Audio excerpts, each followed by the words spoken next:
Invité du week-end, bienvenue sur ce plateau. C'est un plaisir de vous savoir nombreux à suivre cette émission. Euh, Comme vous le savez, chaque week-end, on reçoit des experts, on discute sur des sujets intéressants, mais en français facile. Et aujourd'hui, pour le faire, je ne suis pas seul sur ce plateau, je suis accompagné de mon ami Félix Lilakako, qui est un expert en droit de l'environnement. Bonjour, maître Félix. Bonjour Alfredo. Alors, comme je l'ai dit, aujourd'hui, nous allons parler un peu du mécanisme de gestion des plaintes. C'est quoi? De quoi s'agit-il exactement? Alors, merci beaucoup Alfred. Lorsqu'on parle d'un mécanisme de gestion des plaintes, c'est tout un processus. C'est un processus qui vise à enregistrer les plaintes, après les avoir reçues, à les traiter et à répondre en adressant des réponses à toutes les personnes qui se sont plaintes. Alors, le mécanisme dont question ici concerne la gestion de leurs protégés. Donc c'est un processus qui est mis en place pour voir comment réceptionner les plaintes des parties prenantes qui vivent autour d'une aire protégée, de les analyser, de les adresser et de trouver des réponses afin de faciliter la vie autour d'une aire protégée. Pourquoi ce mécanisme a été pensé? Est-ce que vous pouvez nous dresser un peu les tableaux historiques de ces mécanismes? Alors, il faut rappeler que le mécanisme s'inscrit aujourd'hui dans le cadre de la gestion de l'aire protégée, de la gestion collaborative de l'aire protégée, ou même de la conservation en général. C'est-à-dire qu'avec le temps, avec l'évolution, l'homme a pris conscience que l'on ne peut pas faire de la conservation pour la conservation. Il faudrait mettre l'homme au centre de la conservation. Parce que, pourquoi est-ce qu'on conserve la nature? Justement pour non seulement garantir la préservation de cette nature, mais aussi permettre à l'homme d'en tirer profit, que ce soit directement à travers des ressources qui y sont, mais aussi indirectement à travers la régulation du climat, ainsi de suite. Alors, depuis un certain moment, il a été constaté dans le secteur de la conservation, et surtout de la gestion des aires protégées, comme des parcs, des réserves naturelles, ainsi de suite, plusieurs cas de violations des droits humains, des droits de communautés locales, des droits des personnes qui sont tout autour des aires protégées. Et donc, tous ces cas-là qui étaient rapportés, documentés, dénoncés, ont nécessité une certaine réponse assez efficace. Alors que de l'autre côté, sachant que l'homme, particulièrement les communautés locales et peuples autochtones, jouent un grand rôle dans la préservation de la biodiversité, la gestion des aires protégées, il fallait trouver un mécanisme beaucoup plus consensuel, beaucoup plus participatif, beaucoup plus conciliant pour permettre à ce que les plaintes issues des cas de violation de droits soient adressées, traitées et trouver des réponses. C'est comme ça que l'idée a été mise sur la table de mettre en place un mécanisme qu'on appelle mécanisme de gestion des plaintes et recours. Alors, particulièrement pour ce que nous faisons, nous, c'est-à-dire l'ONG Jurek, Juristes pour l'environnement au Congo, nous avons, dans le cadre d'un projet qui est financé par VVF... Je dois quand même signaler que vous êtes les coordonnateurs de Jurek. Alors, je suis le président du conseil d'administration de l'ONG Jurek, qui est une ONG de droit congolais, qui est enregistrée au ministère de l'Environnement et qui travaille dans le secteur de l'environnement. Nous apportons une expertise dans ce secteur. Et nous travaillons beaucoup plus sur les questions de droits humains dans la gestion des ressources naturelles.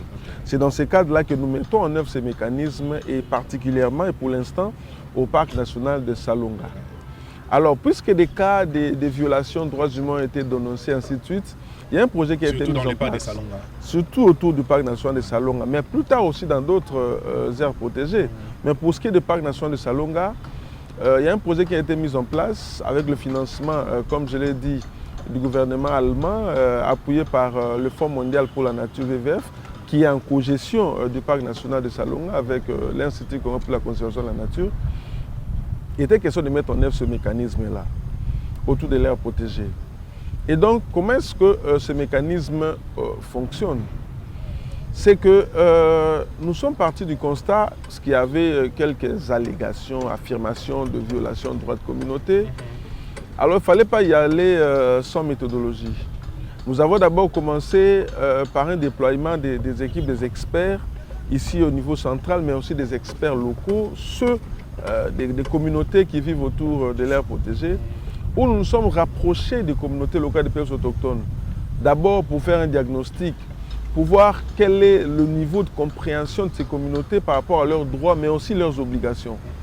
Parce qu'à chaque fois qu'on parle de droits, on a tendance à omettre l'aspect des obligations. À chaque droit est rattaché une obligation. Après ces diagnostics-là, nous organisons des missions de sensibilisation de communautés locales. Nous leur apportons de l'information. L'information qui ne vient pas du ciel, mais l'information qui vient des textes juridiques à la fois internationaux et nationaux sur la biodiversité, sur les droits humains, sur la gestion forestière. Nous avons produit quelques documents, des guides simplifiés et même traduits en langue locale, où nous expliquons aux communautés c'est quoi leurs droits, c'est quoi leurs obligations, c'est quoi le droit de l'homme, comment est-ce qu'il faut se plaindre. Dans les cas précis, pour les communautés qui vivent autour des aires protégées, c'est quoi leurs droits? Alors, pour les communautés qui vivent autour des aires protégées, le droit d'abord, c'est ceux qui ont le droit de s'établir autour de ces aires protégées, parce qu'elles s'y retrouvent, même bien avant la création de ces aires protégées. Ils ont aussi le droit de ramassage de feuilles, de morceaux de bois, des chenilles, pour leur suivi dans les parcs. Dans le parc. Mais c'est ce qui ne se fait pas généralement. Alors, ils n'ont pas le droit d'aller, par exemple, faire de la chasse à l'intérieur du parc. Parce qu'autour d'une aire protégée, il y a toujours une zone qui est réservée pour des activités de communauté. Mais l'aire protégée, c'est quoi? Comme le mot le dit, c'est une aire qui est protégée. C'est classé par la suite d'une décision. Pourquoi c'est le ministre ou le premier ministre prend cette décision? Pour préserver les espèces qui y sont. Mais les communautés peuvent tout autour ramasser tout ce qu'il y a. Mais très souvent, on reçoit les plaintes des communautés qui sont arrêtées dans les aires protégées parce qu'ils sont allés peut-être chercher des racines pour la pharmacopée, parce qu'ils sont allés peut-être chercher des champignons, des chenilles. Alors, c'est ça le problème. C'est peut-être cette méconnaissance de la loi et de la part des communautés, mais aussi de la part des agents commis à la sécurisation de l'aire protégée.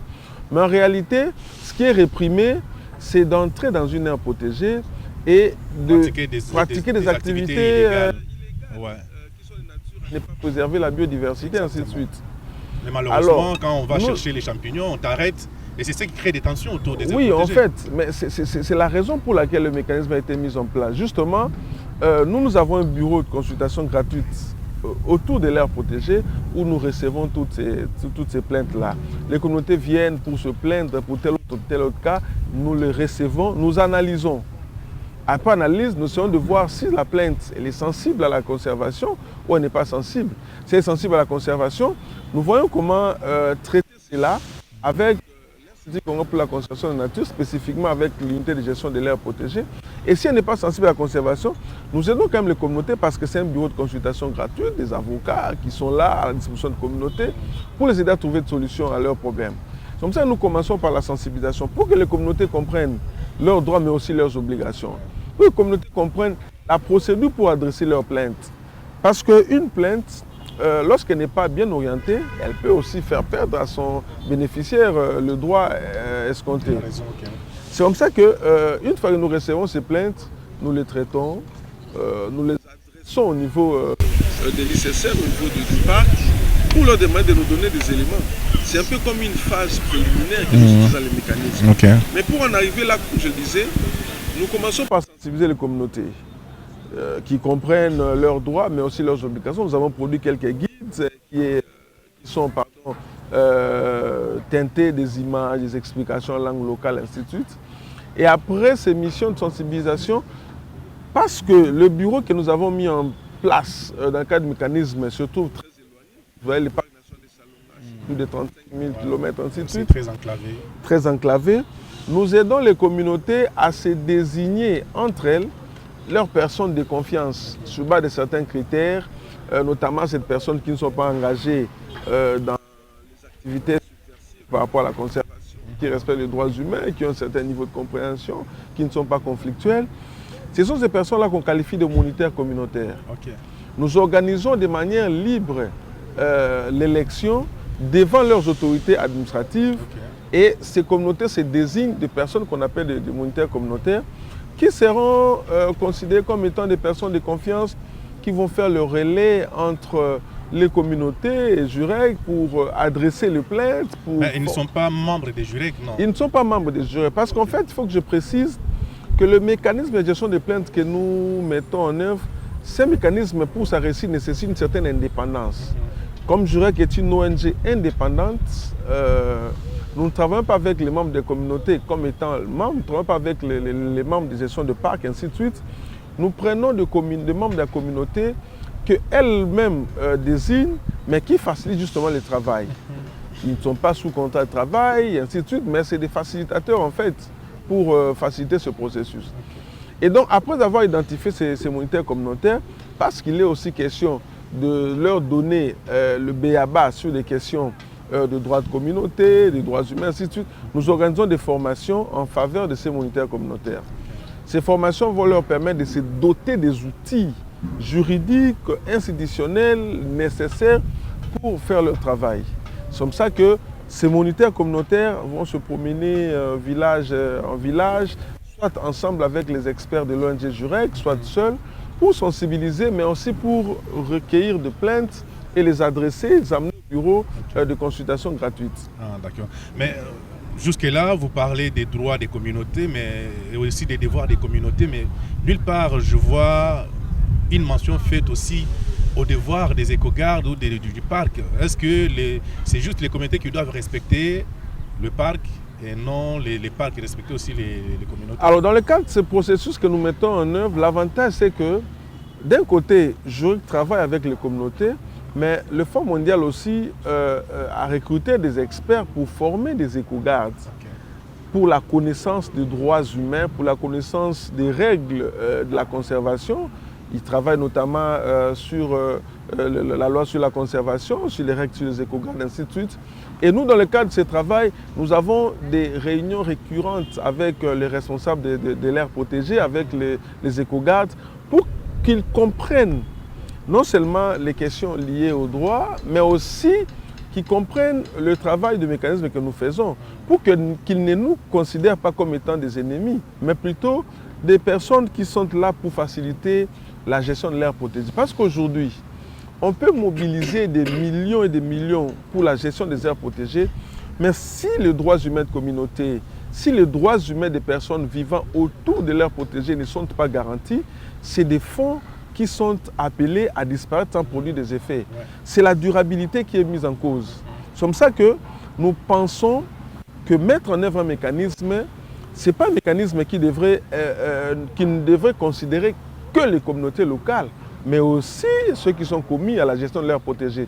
C'est comme ça que vous verrez même dans les répertoires des plaintes que nous avons reçues, ce ne sont pas seulement des communautés locales qui viennent se plaindre auprès de nous, mais c'est aussi les agents qui travaillent au sein de l'aire protégée qui viennent aussi se plaindre.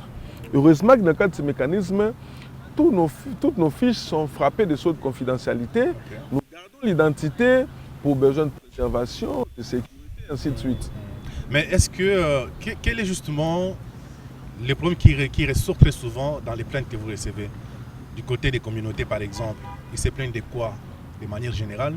Et du côté des éco-gardes aussi, ils se plaignent de quoi de manière générale? Alors, d'abord l'objectif poursuivi par ce mécanisme en récoltant les plaintes, en les traitant, c'était de faire régner un climat de paix au niveau de l'aire protégée. Comme je l'ai dit au départ, que de nos jours, la gestion de l'aire protégée n'est plus policière. Elle est plutôt collaborative entre les communautés et les agents commis à la gestion de l'aire protégée. C'est comme ça que quand nous avons commencé ce processus, quand nous recevons des plaintes, la plupart des plaintes que les communautés adressent au bureau de consultation gratuite, au bureau des droits humains, c'est des plaintes liées notamment à des cas de torture, à des cas des arrestations arbitraires, ainsi de suite. Mais les cas de torture, c'est quand même très grave, non? En fait, c'est des cas qui sont graves, qui sont documentés.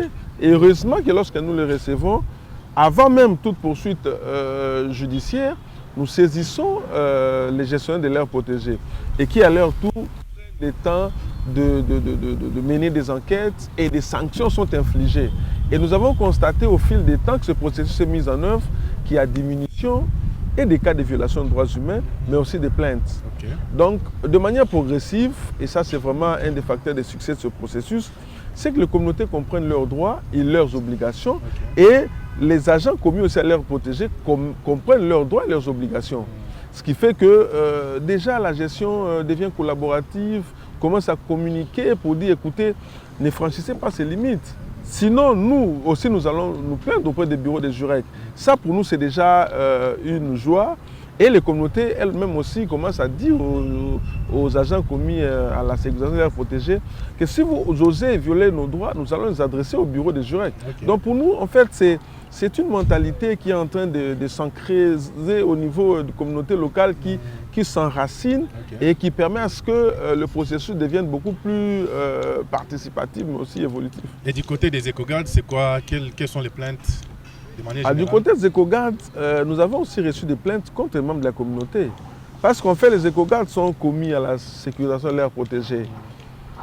Ils ont un certain pouvoir qui leur confère la loi. Mais par moments, ils viennent aussi dire que les communautés ont tendance à bafouer ce pouvoir-là, à passer outre les limites. Mais aussi, ils se plaignent aussi, entre eux, ils se plaignent aussi contre même ceux qui sont appelés à les sécuriser, ainsi de suite. C'est des plaintes que nous recevons, que nous discutons clairement avec les responsables et que nous les aidons à trouver des solutions.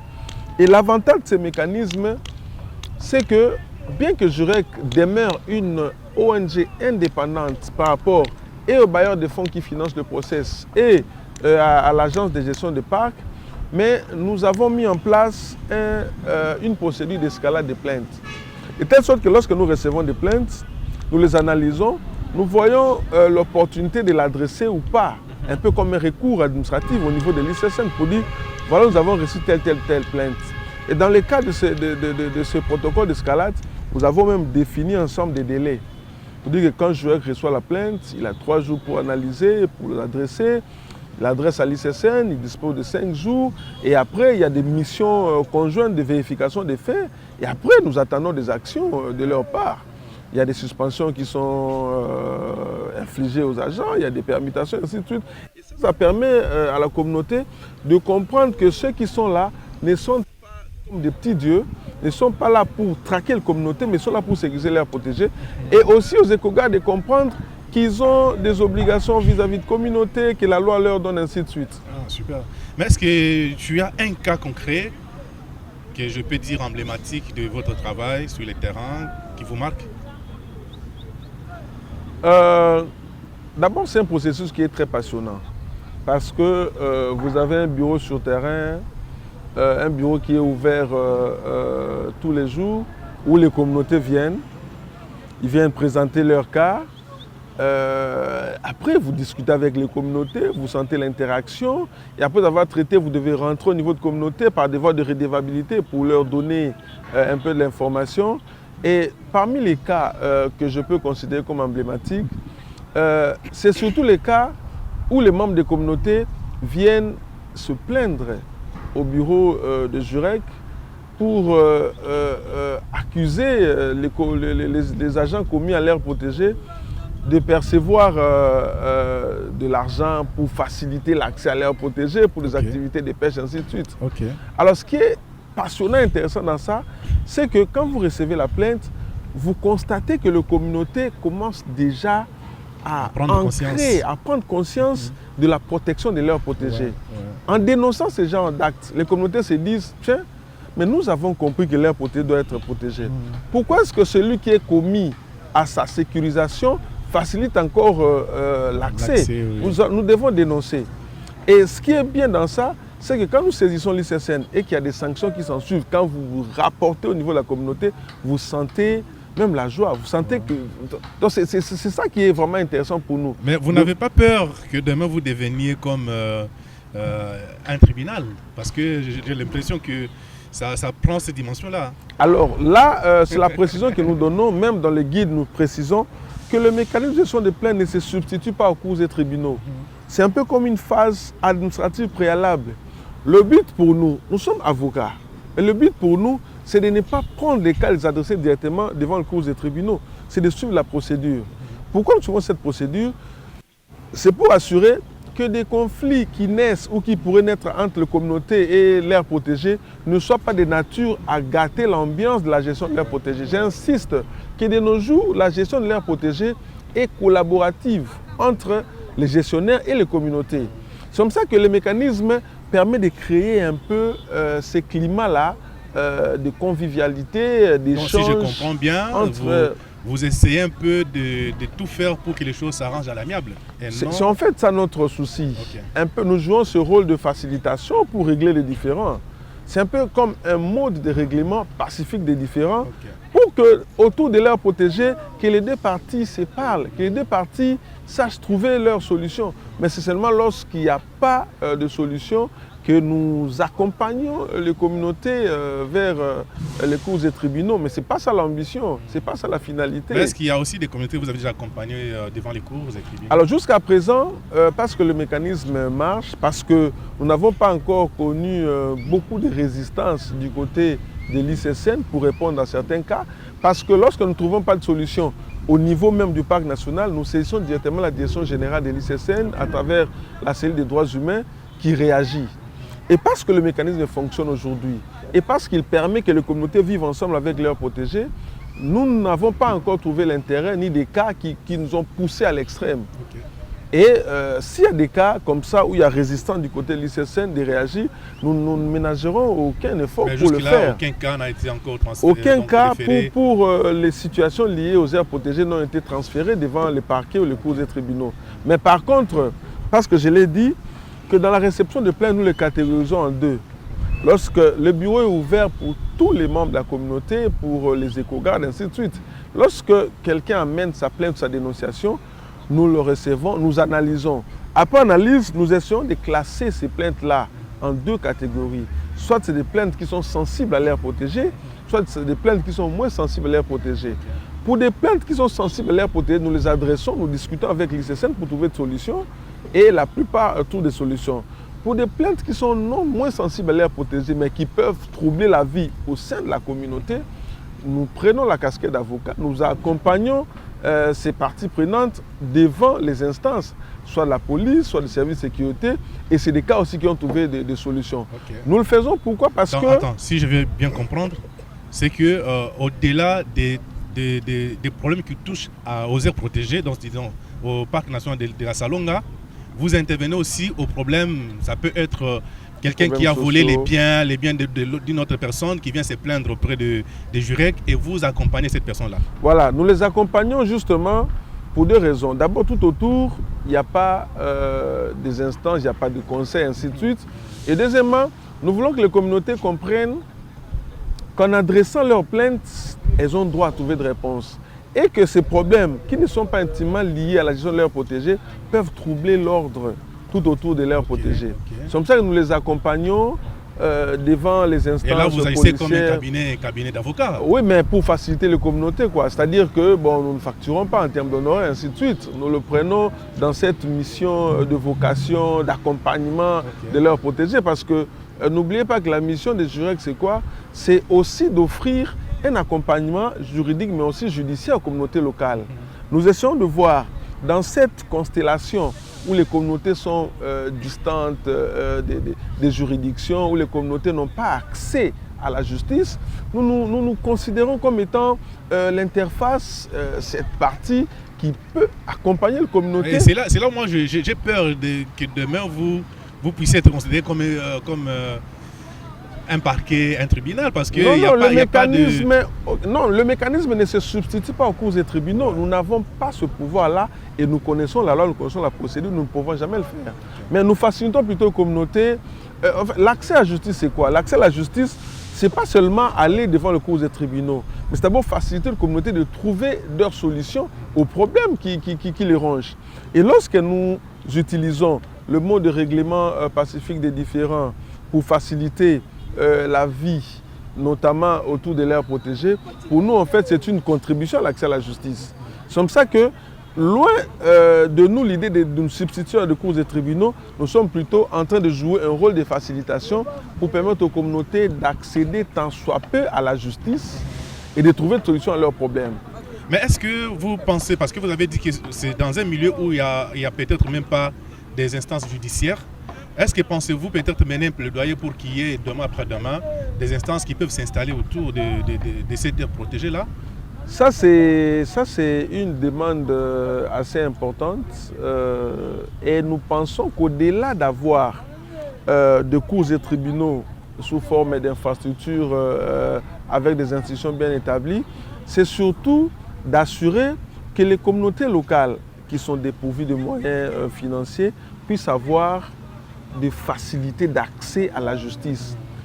Nous avons mis en œuvre un bureau de consultation gratuite. Nous sommes appuyés par des partenaires, ainsi de suite. Mais rassurez-vous que ces communautés vivent dans des distances très éloignées. Et donc, pour qu'un membre de la communauté puisse quitter, aller pour adresser sa plainte, il doit faire 2 jours, doit chercher de moto, ainsi de suite. Et donc là, nous jouons ce rôle d'interface. Mais les défis sont énormes. Il faut un nombre assez élevé d'experts pour qu'ils soient déployés.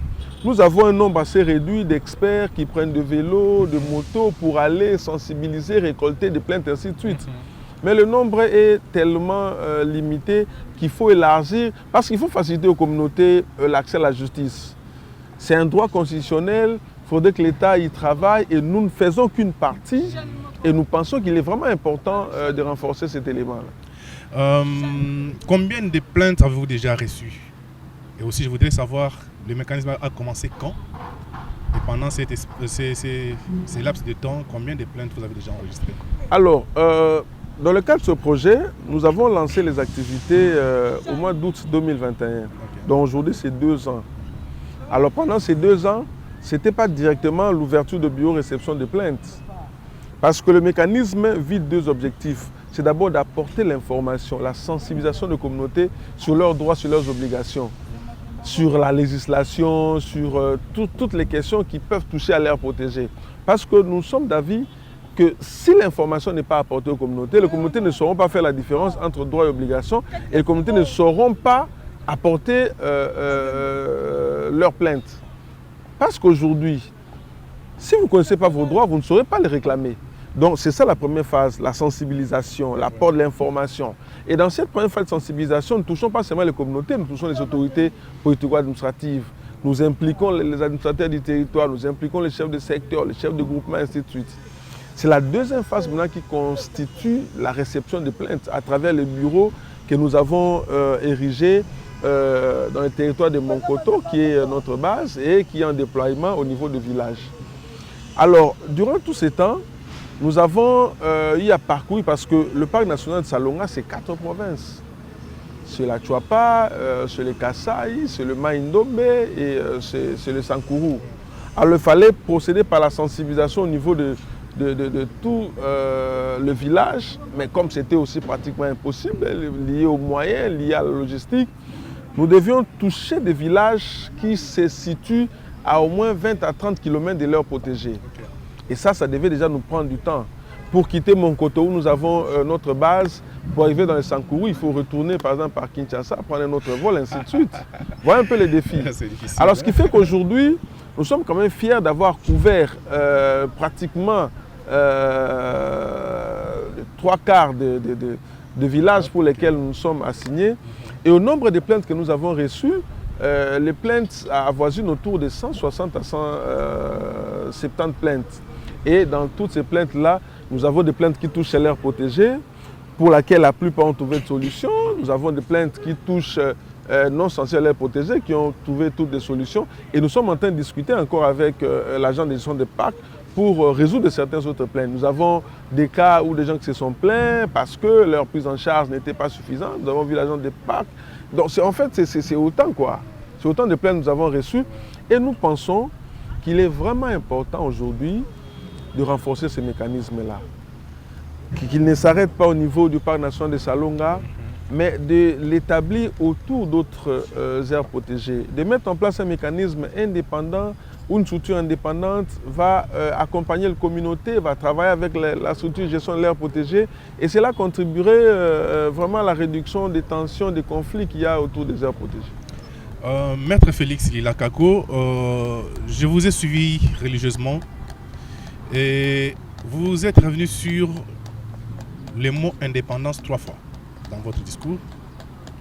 Mais vous êtes revenu sur un mot qui m'a tiqué, c'est vous recevez les financements d'un partenaire. Ma question est bien celle de savoir comment vous évaluez votre indépendance, d'autant plus que vous recevez des financements de quelqu'un. La main qui donne, elle est toujours au-dessus de celle qui reçoit. Êtes-vous réellement indépendant? Très bien, ça c'est une bonne question et c'est une question qui revient de temps à autre et nous sommes toujours très à l'aise d'y apporter de solutions. Parce qu'en fait, je vais revenir à la genèse. C'est que le mécanisme est mis en place pour permettre aux parties prenantes, que ce soit les communautés, les gestionnaires de l'aire protégée, à adresser leurs plaintes, avec finalité de trouver une solution pour la gestion de l'aire protégée. Mais pour assurer ce mécanisme-là, il faut qu'il y ait une structure qui conduit tout ce processus. Si la structure qui gère l'aire protégée elle-même met en œuvre ces mécanismes, vous voyez ce que ça va faire. Si aujourd'hui l'ICCN, à travers les parcs nationaux, les réserves, ainsi de suite, s'est dit nous allons nous-mêmes mettre le mécanisme, c'est réjugé parti. Parce qu'il y a des plaintes qui touchent directement les gestionnaires de l'aire protégée. Il y a des plaintes qui touchent les éco-gardes, ainsi de suite. De l'autre côté, si des structures qui appuient la conservation, comme les organisations internationales, ainsi de suite, mettaient aussi leurs mécanismes, nous sommes d'avis qu'il y aurait aussi cette subjectivité-là qui passera au-dessus tout. Alors, nous, en tant qu'organisation indépendante, j'insiste, une organisation indépendante, nous avons été identifiés pour mettre en œuvre ces mécanismes. Bien sûr que nous recevons certains appuis, mais ces appuis-là sont justement des appuis en termes logistiques pour faciliter la mobilité du personnel qui descend sur le terrain. Ça n'influence pas votre décision. Ces appuis n'influencent pas nos décisions. Prenez par exemple que lorsque nous réceptionnons des plaintes, nous avons des registres qui demeurent confidentiels. Ce qui veut dire qu'aujourd'hui, nous avons des plaintes qui touchent, comme je l'ai dit, les gestionnaires de l'aire protégée. Mais cela n'enfreint en rien notre indépendance pour aller voir ce gestionnaire pour dire voilà la plainte qui est portée contre vous, soit par un de vos agents, soit par exemple de la communauté. En toute confidentialité, nous demandons de trouver une solution et si ce n'est pas fait, nous adressons au niveau supérieur et nous rappelons les obligations légales et réglementaires du fait que s'il ne répond pas, nous aurons cette liberté-là de saisir les cours des tribunaux. Donc, pour conclure, je dirais que l'appui des bailleurs de fonds n'enfreigne en rien l'indépendance de la structure qui gère le mécanisme. Au contraire, c'est justement pour faciliter. Et plus les bailleurs de fonds ou plus les partenaires techniques et financiers et même l'agent de gestion des parcs est loin dans la gestion de ces mécanismes, plus de mécanismes crédibles. Parce que il y a de ces cas, nous ne l'avons pas encore reçu, mais déjà, où les communautés ont même la facilité de se plaindre pour ceux-là qui appuient pour les bailleurs de fonds. Alors, le bureau est là pour recevoir ce genre de plaintes. Et si la communauté, parce que pour que ce mécanisme fonctionne, il y a un élément de confiance qui doit naître entre la communauté et celui qui gère le mécanisme. Alors, sachant que nous sommes une structure indépendante et parce que nous impliquons la communauté dans toutes les phases, nous faisons de la redevabilité, de la restitution des résultats, cela permet aux membres de la communauté de renforcer une certaine confiance, une certaine crédibilité à ce processus et de nous apporter encore des plaintes. Parce que vous avez en face de vous l'ICCN, qui est les gestionnaires de sites. Vous avez de l'autre côté les communautés qui sont parfois victimes des excès des agents de l'ICCN. Les financements qui doivent vous parvenir doivent passer par l'ICCN parce que c'est l'ICCN qui doit donner les OK, à moins que je me trompe. Sinon, si les financements doivent passer par l'ICCN qui doit donner les OK pour que ces financements puissent aller chez Jurec, ne voyez-vous pas déjà qu'il y a quelque part un point qui vous soutient en haleine, hein? Donc un petit penchant vers l'ICCN pour que les financements ne puissent pas tarir? Alors, je ne sais pas si les financements passent par l'ICCN. Je ne pense pas que Jurec a reçu quelque chose de l'ICCN. Je ne sais pas si, étant partenaire de l'ICCN, cela fragilise le mécanisme. Mais à ce que je sache, c'est que tel qu'il évolue aujourd'hui, tel qu'il est opérationnel sur le terrain, le mécanisme nous met dans une indépendance telle que notre travail ne subit aucune influence, aucune pression, aucune interférence de qui que ce soit. Et en faisant ce travail, nous avons à l'esprit les attentes des communautés qui nous font confiance. Tenez, quand un membre de la communauté vient chez vous pour se plaindre d'un cas, voyez les risques qu'il court en quittant chez lui, en venant au bureau. Et quand nous commençons à analyser cette plainte, nous adressons, voilà les risques que nous courons. Alors, déjà devant cette constellation-là des risques, nous ne pouvons pas hasarder céder notre indépendance parce que sous prétexte qu'on serait partenaire, ainsi de suite. En tout cas, j'insiste pour dire que la réussite d'un mécanisme dépend de l'indépendance de la structure qui la met en œuvre. Et deuxièmement, j'insiste aussi que ce ne sont pas les appuis financiers, même techniques des partenaires, qui pourront ou qui pourraient même fragiliser le travail du mécanisme. Le tout dépend de la conception des attentes et de la mise en œuvre du mécanisme. Si nous comprenons dès le départ que le mécanisme est un processus qui a pour finalité de faciliter la vie dans la gestion de l'aire protégée, qui aujourd'hui n'est plus policière, mais elle est collaborative, nous n'aurons pas cet esprit-là de créer la confusion entre le travail d'indépendance du mécanisme et le fonctionnement ordinaire des structures, que ce soit des structures d'appui, que ce soit de l'ICCN, ainsi de suite.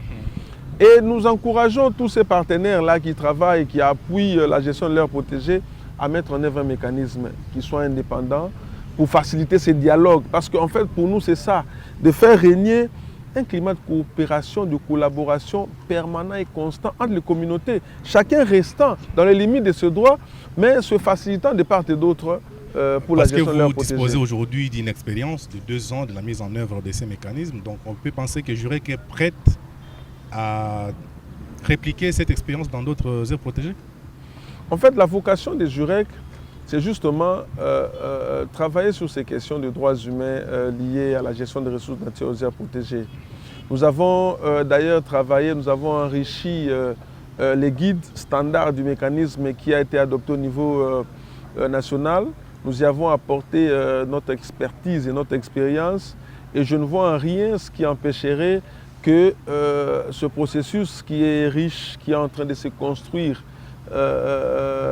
soit dupliqué dans d'autres aires protégées et que demain nous ayons des aires protégées qui sont gérées de manière consensuelle où la question des droits humains est garantie, où des appuis qui viennent ne sont pas dérangés parce qu'il y a violation, ainsi de suite. Donc je pense que c'est vraiment une grande opportunité de partir sur l'existant, de capitaliser ce qui a déjà été fait, de tirer des leçons de cette expérience, je crois que c'est une toute première, dans la gestion d'une aire protégée, une aire protégée aussi importante comme le Salonga, de dupliquer dans d'autres aires protégées. Maître Félix Lilakako, 2 petites questions que vous allez répondre assez brièvement, parce qu'on est déjà à la fin de notre émission. Quelles sont les forces et quelles sont les faiblesses de ce mécanisme au regard de l'expérience que vous avez déjà et de l'analyse que vous faites un peu de votre travail? La première question. Alors, les forces de ce mécanisme, c'est qu'aujourd'hui, il y a implication de communauté. Il y a implication des agents commis à l'aire protégée. Parce que nous serons très malheureux si nous avons mis en place un mécanisme qui ne touche pas l'intérêt de communauté, pour lesquels les communautés ne se sentent pas impliquées. Mais parce que les communautés sont impliquées, parce que les communautés nous adressent des plaintes, viennent partager avec nous l'expérience, partagent même l'information sans nous, nous pensons que c'est vraiment une force. La force, c'est aussi que le mécanisme aujourd'hui part au-delà même des attentes. Parce que nous travaillons sur des questions de droit des ressources naturelles, nous faisons de la sensibilisation même sur des questions des peuples autochtones, nous travaillons sur la loi, ainsi de suite. La force, c'est aussi que le mécanisme ne s'adresse pas seulement aux communautés, mais implique même les gestionnaires de l'aire protégée, même les autorités politico-administratives qui sont impliquées dans le processus, même les autorités qui décident. Je crois que c'est un peu ça. Alors, les faiblesses, c'est surtout les moyens. Les moyens, nous pensons qu'autant dans les planifications, dans les appuis, autant qu'il y a des financements qui sont calés pour des activités de monitoring, ainsi de suite, il est important qu'il y ait également mobilisation des ressources pour les mécanismes de gestion des aires protégées, dans toutes les aires protégées. Il faut commencer, il faut y aller, il faut que cela soit planifié. L'ICCN a aujourd'hui une cellule de droits humains, c'est déjà une très bonne chose qui facilite le travail du mécanisme parce que nous avons un interlocuteur au niveau institutionnel pour travailler avec, mais il faut aller au-delà de cela, il faut mobiliser des financements, il faut mettre cela en œuvre, il faut une implication totale des autorités, ainsi de suite. Alors, Maître Félix Ilakako, vous avez un dernier mot? Un dernier mot, c'est d'abord de vous remercier parce que vous avez pensé à ces sujets. C'est un sujet qui est d'actualité. Comme je dis toujours, on peut mobiliser des centaines de milliers de dollars, d'euros pour l'appui à la gestion de l'air protégé. Mais si les droits des personnes qui y vivent ou qui vivent tout autour ne sont pas garantis, c'est des financements qui ne sont pas sécurisés.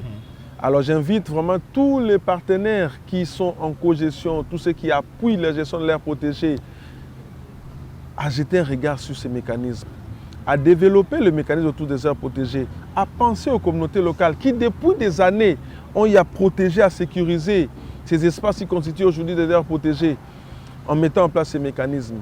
C'est aussi de voir comment assurer qu'au niveau national, qu'il y ait un suivi de ces différentes plaintes pour voir comment créer ce climat de paix entre les gestionnaires de l'air protégé et les communautés. Ça a été un plaisir de vous recevoir sur ces plateaux pour discuter avec vous sur cette question du mécanisme de gestion des plaintes. Et je pense que ce n'est pas la première fois que vous allez passer sur notre plateau ici sur la place des Évolués. J'espère que prochainement nous allons encore avoir des échanges avec vous sur la suite parce qu'on n'a pas parlé des perspectives. Hein. Tout à fait. Voilà. Nous sommes là pour ça. Voilà. L'une des vocations des JUREC, c'est contribuer aussi à la sensibilisation. Ce que nous faisons, c'est aussi une sensibilisation sur des thématiques qui sont nouvelles d'actualité. Et nous serons toujours disponibles pour venir échanger avec les téléspectateurs sur toutes ces questions liées à l'environnement. Maître Félix, merci beaucoup. Quant à moi, je vous dis aussi merci pour avoir suivi cette émission et je vous fixe rendez-vous le week-end prochain avec un nouvel invité. D'ici là, portez-vous bien et à la prochaine.